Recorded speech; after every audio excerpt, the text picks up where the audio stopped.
Ano, di ba gusto mo yung ganyan? Minutes pa po tayo, sir. Next destination, Imuki Island. So dito nga po siya nipuntahan namin. Dami na po pala dito pumuntang artista. Wow! At mga kilalang empress. Dito nga pala po, may lagay ng mga picture nila. Woo! Kailangan na din kaya yung picture namin dito. Ano, sinapyang? Choose lang. Sabi nga dito sa amin ni Kuya, kailangan pa daw sumakay ng balsa. Actually, kaya naman daw lakarin. Hanggang tuhod lang naman daw yung tubig. Tuhod nila yan, di tuhod ko Kaya naman nagbalsa. Si Kuya nga din nagsuswimming, nahanapan na pala kami ng sea slug. Para lang ipakita sa amin. Oh yes. Ito po, madam, is yung tinatawag na po namin na babao or bao po dito. Ay, ang lambot niya. Waka mo na. Pero pag i-gender reveal po natin siya, sir, may lalabas po na color violet pag babae po siya. Pero pag lalaki po siya, puti po yung lalabas. Sige nga. Ngalit naman ako. Ano nga?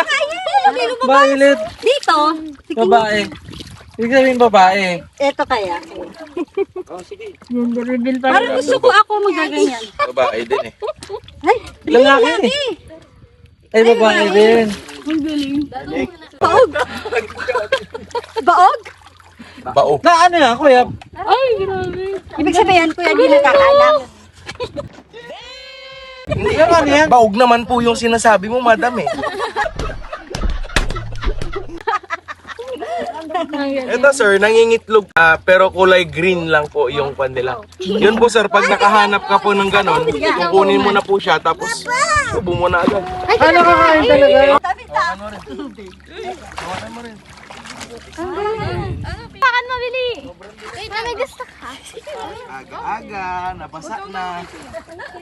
Hanggang hapon pa to. Ano, di ba gusto mo yung ganyan? Slime? Di ba gusto mo slime? Minutes pa po tayo sir.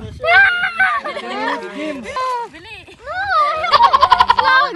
Akong slug, mami. Akong frog.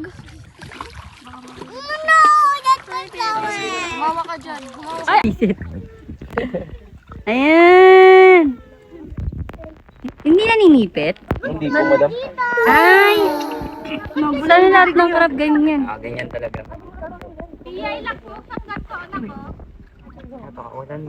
Okay. Let's time na. Ano daw kasi tayo sa ano eh. Doon daw tayo sa